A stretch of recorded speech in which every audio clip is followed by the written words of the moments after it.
I'm making a instructional video of how to winterize our camper. First off, you need to go get antifreeze at Menards, and it's the pink stuff.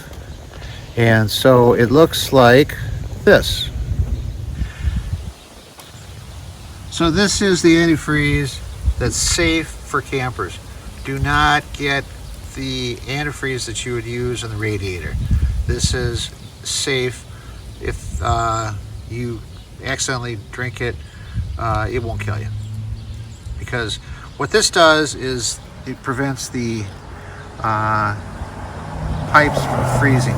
And so in a while I'll show you how to get the 2 jugs into the piping within the camper.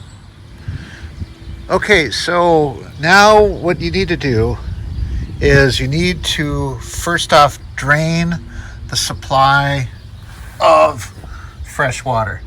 And typically what I do is when I leave the campground, I will open this plug up and let it drain as they're driving out the campground. So in this case, for demonstration purposes, I didn't drain it because I wanted to show the water coming out, and so you can see it in real time. So you just got to turn this guy, and eventually the water will start coming out. Okay, there you go. And you got to let it drain all the way.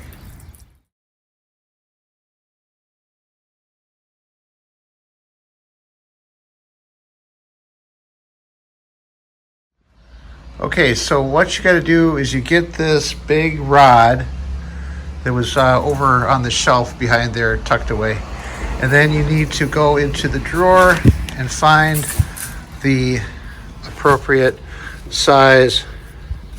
I think this is the one, judging it by how it has a rust on it because I was using it in previous times. Okay, this is the water heater on the camper. It's next to the plug. Okay, so what you need to do is open the valve or the key that has access to the water heater. And so what I need to do is check, make sure that this is the right fitting. And it's not. Okay, now I gotta go find the right fitting. Okay, I found the right fitting. And so it goes on the breaker bar like this. Let's see if I can do this one-handed. There we go. Okay, so now here's the steps that you have to do.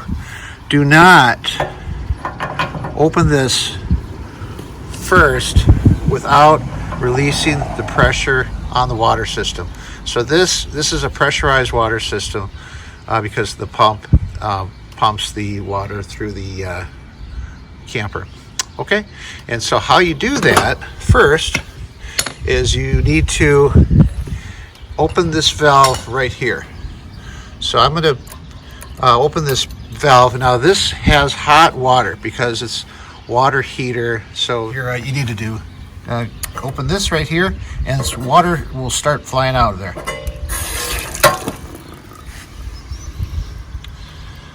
Okay, there you go.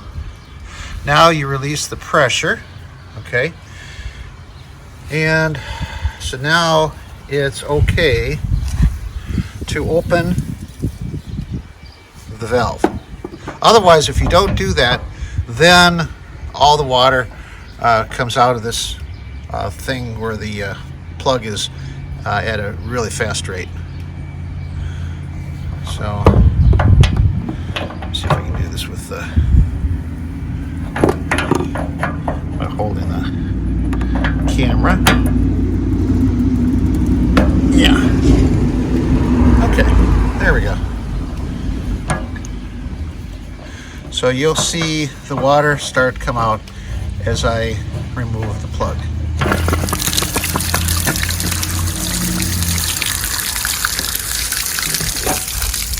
And so this is the water heater water, okay?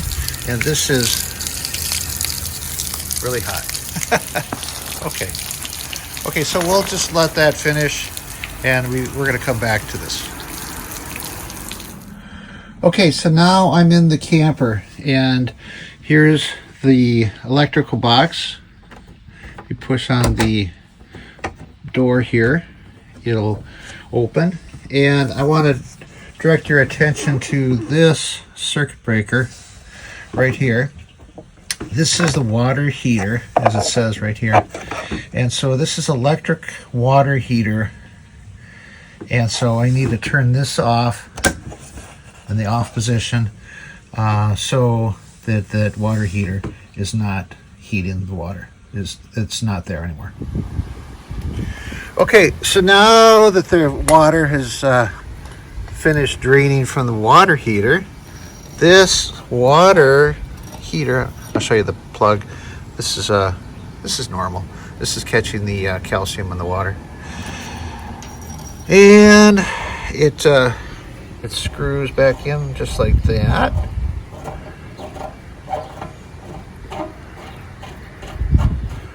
Okay, and then when it's finger tight, then you got to grab the breaker bar here and tighten it up. Now, don't over tighten this.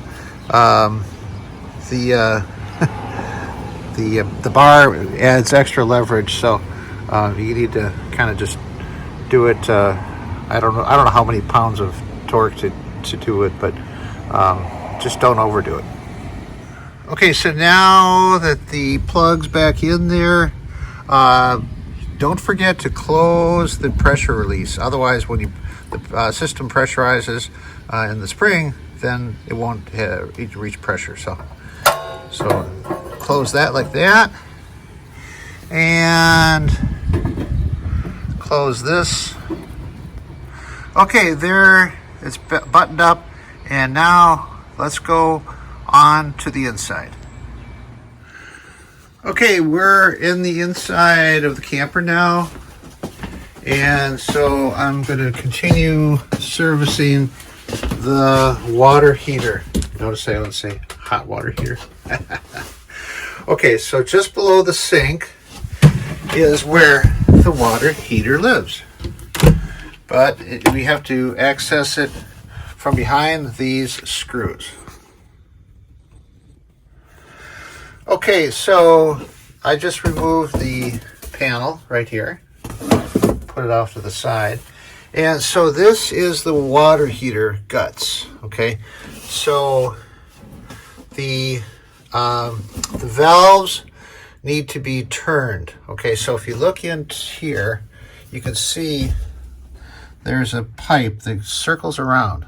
Okay, so in the functioning position, which is the current state, the water goes into the actually goes in cold right here and comes out hot up here to the supply line, to the hot pipes in the camper. So what you need to do is turn this to the off position, and I'll tell you why. So when we add the antifreeze, if I didn't do that, then the antifreeze would fill up this 6-gallon tank, which would be a waste of the antifreeze. So we've emptied the the camper water heater, so it's already outside. So now we need to do the close those valves so that the antifreeze we're going to be sucking in won't go into the water heater. Okay, now in the springtime, when you open the camper up for camping, you need to reverse this process. You need to open these, both of them right here, cold and hot. Okay, so now that's all we need to do for the water heater, and we're done with that process now. By the way, these screws are delicate at best. They're probably going to strip out eventually, but So I don't even give them a tight, very very tight setting. So otherwise they'll strip out. I think the some of the screws up in front are already stripped out into the wood. Okay. By the way, don't forget to remove all the chemicals that might be under the sink. So, because in the wintertime, like the sparkle will freeze, and maybe make sure that the only thing left in here is the toilet paper. Okay. Okay, so we're back outside now, and we need to put the plug back in before we fill the camper with RV antifreeze. Okay, so another good thing to do is to check that there is not some water into the sewer or black water or gray water tanks. And so since it was pretty close to freezing, I came out here and ran the water from the tank, flushing the toilet and turning on the sink. So there is going to be some water that comes out of here, but it's not sewer water, because actually when we're at the state park, we always empty the tanks before we leave. So this water that's coming out of here is not sewer water. This is just from water from running the faucet and flushing the toilet. So I'll open this up, and as I open it up, I'll stand back here. So this is the water from the toilet that was flushed when it was cold, and it's good to get it out of the tank. It's because the water, the antifreeze water, will go into the tank, which is good to keep the tanks protected in the winter, so the tanks won't freeze. So keeping the water in here will possibly dilute the antifreeze that would protect the tanks. So, and once again, this is the water from the faucets, turning them on when the temperature was cold out. So when this is done, I'll close it up. Okay, so now we're back in the camper, and it's time to add the antifreeze into the system. Okay, so all the connections for the place we're going to add the antifreeze is behind these doors. And like I said, these doors the screws of these doors are just about shot, so I'm thinking about replacing the screws with Velcro. So maybe next year's project. Okay, so now this is what is behind the doors. Okay, so you need to, well, actually, first off, I'm going to point out this is not a leak. This was a sound deadener, because when the pump runs, this tends to vibrate against the floor, so this is a question to make it quieter. Okay, so now what you got to do is find the end of this hose, which is where the antifreeze gets sucked into the system. Okay, so now we located it, and so what we got to do is turn off the connection. Now normally the water comes from the pump right here, okay, which is right, actually comes from the tank, but the tank gets pumped from the pump, and this is the supply going under the floor here, and the tank is under the bed. Okay, so what now we got to do is, instead of getting the water from the tank, we're now going to suck the water from this hose right here. Okay, and so how we do that is we turn the valve. So now the water will be sucked up from the hose and not from the tank. Okay. And I forgot to mention this. Okay, so not only do you have to turn this to get the hose activated, but you need to turn this valve right here off so that the water won't be coming from the tank. So you need to have that, because otherwise it'll be sucking from two places. A water tank under the bed, and then also from the antifreeze hose. But I don't want to get the water from the tank because it's empty and it's not required for the antifreeze to be added to the system. So this has to be open and this has to be closed. Okay, so now I've opened the antifreeze and I'm sticking the hose into the jug, and make sure the hose goes all the way down to the bottom, so that way you get every last drop of antifreeze out of the jug before you go to the second one. Okay, so now we need to turn on the pump, which is on the wall right here. Now normally this would be for the water from the tank. This switch would be turning that on, but now I'm getting it from the jug because of the two valves I've turned. Okay, so now it's real simple. All you got to do is turn on the faucets one by one and run them till the water stops coming out of the hose of the faucet and the liquid is pink. So here we go.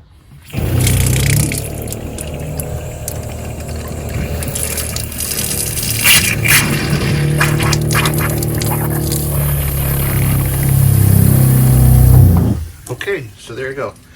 And then see it's foamy, and then see how the antifreeze has gone down in the jug.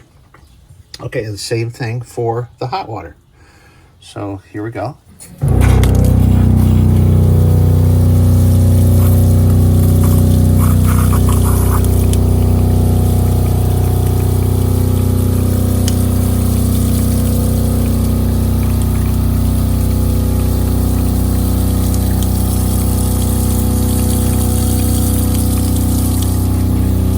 Make sure you see pink. Okay, there we go. Okay, there we go. So now there's the two. Now, don't forget about this bugger, okay? This is a sprayer. I forgot to do this on the Airstream. And so I was met with the broken sprayer in the spring, because this water in here has to be the antifreeze water, okay? So what you got to do is turn on the faucet and then run the sprayer. And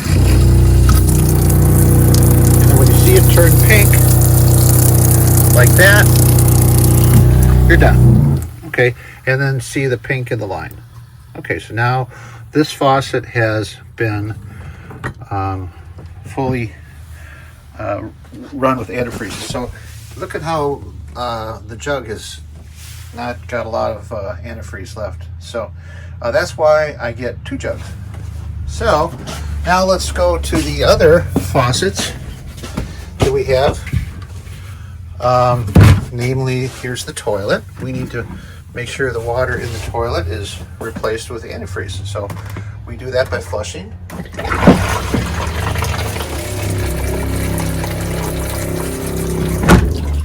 And then notice how the water gets down in the tank. Okay, so there we go, that's done.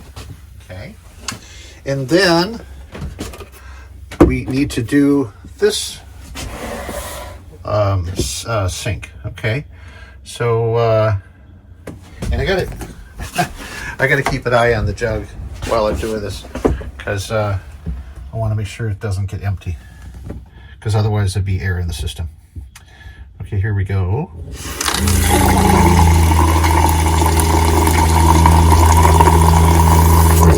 Okay, there we go.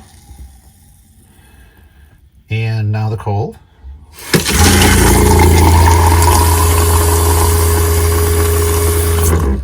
Okay. Now, what's left? Ah, the shower. Let's not forget the shower.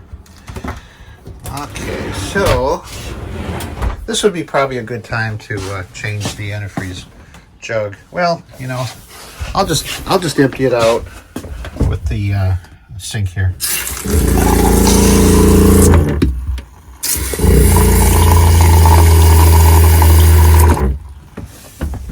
Okay, so that jug is now done.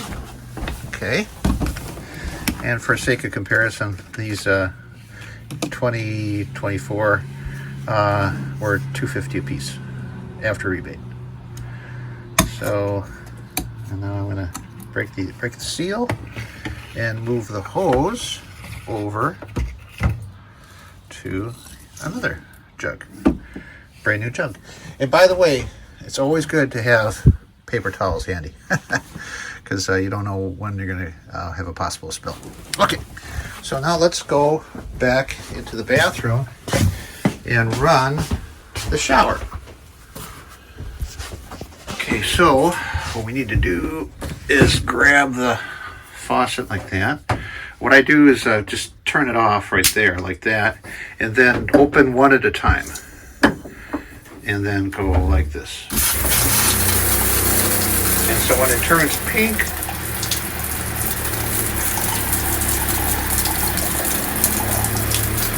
all the water is gone and replaced by antifreeze. Okay, there we go. Okay. And so I turn that off, and I turn this on, and repeat the process.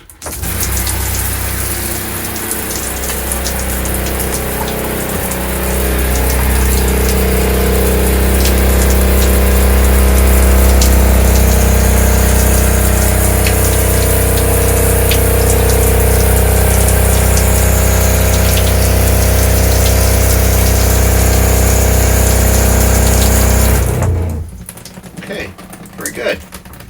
So now the shower is completed as far as winterization goes. And okay, let's see. I forgot to turn this off. Okay, so they're both off, and then like this. By the way, it's okay if this gets on your hands. It's not toxic, so don't worry about it. Although it's kind of sticky. Let's see. So we've got a little bit of antifreeze left in the jug. So I just equally go to all the faucets and run them and make sure that they've got antifreeze in the line.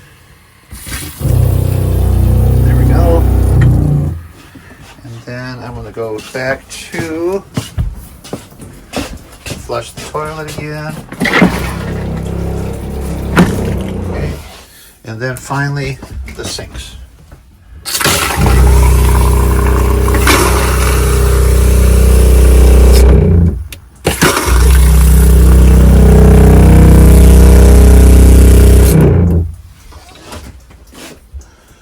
Okay, and then there's a little bit left in the jug. So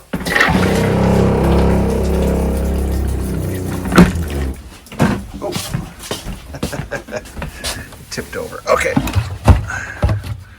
Okay.